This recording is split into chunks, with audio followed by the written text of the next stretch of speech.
Hi everyone. So today let's learn a little bit about classes and objects in Python. So very first thing I would be telling you is everything in Python is an object. Yes, you heard it right. Even a class is an object in Python. But don't you think that every class has its own objects?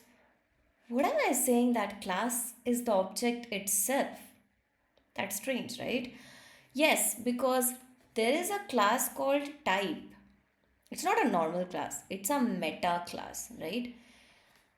And this class is the topmost class, and every single class you will make by yourself is an object of the type class.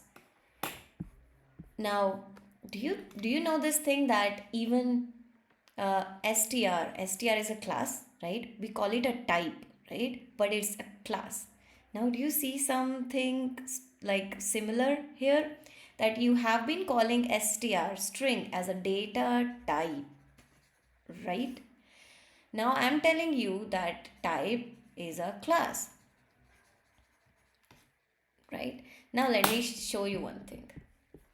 So if I do print type of 4, what will that be? Type of 4 will be class int. I am checking its type, but it's telling me class int. Now class and type are very similar to each other, but you can think of it as type is the topmost class, right? And every single class, even integer is a class, right?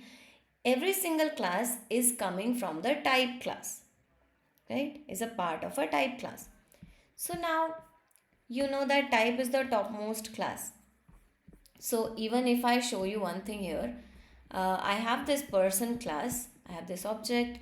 If I run type parenthesis person, that will also show me type, because person is a class itself, but it's an object of type class. Everything is an object of a type class, right? Okay, but if I do type of p, now you know that p is the object of the person class. If I run type of p, what will that do? Now it's not showing it really nicely, so let me put it in the print. So if I do it like this, it says it's from the class main dot person. So now it's saying that it's coming from the class person, because you see the hierarchy here, the topmost class is type. If I'm making a class, that's coming from the type class. But if I'm making the object of a class, that object is from the person class, right? Not from the type class. Person class is from the type class. Do you understand what I'm saying? If I'm making the object of a class which I defined, that that particular object's class will be the person class, let's say, right? And person class will be type class. Do you see the hierarchy? I hope you understand. So if you understand that much, now let's move to another thing called namespace. Now what is a namespace? This term is basically referring to a dictionary, right? And now what is that dictionary contains? So let me show you what that contains. So if I go here and I do, let's say, you know that person is a class here. So if I do person dot underscore underscore dict, if I just do that much, it's a mapping proxy. It's like a dictionary, but you can say it's like an immutable dictionary. It's a read-only dictionary. What does it contain? It contains an init. Why? Because my person class only contains something called init, right? Only the function called init. Does it contain something else? Not really. It contains a dict attribute which I am accessing right now. So person dot dict. Dict attribute is used to see the namespace. Now what is a namespace? Namespace tells you the state of a class. State means what all properties it has, what all behaviors a class has, right? So it's telling you that it has an init, it has a dict, doc. Right now you can just focus on the init. It just has init inside it. It's taking age, you can say.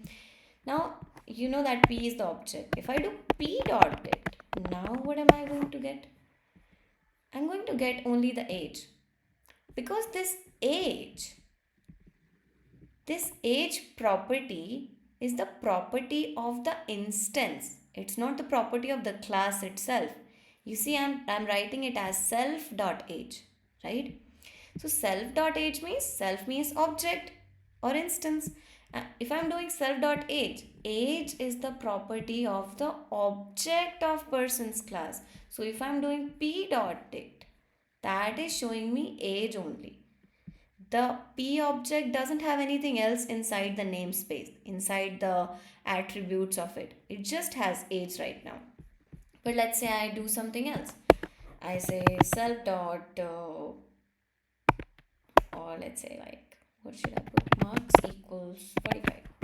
If I run it and I go back, run this again, now it's telling me the marks also, right? Do you understand what is a namespace? Namespace basically tells you what all properties or attributes a class or its object has. I can put p.dict or person.dict, both of them are possible, right? It's just telling me the state of a class or a state of an object, because at the end of the day, class is also a state. Sorry, what am I saying? Class is also an object, don't you think? Right? Okay, let's keep this till here, and I'll see you in the next video. Bye.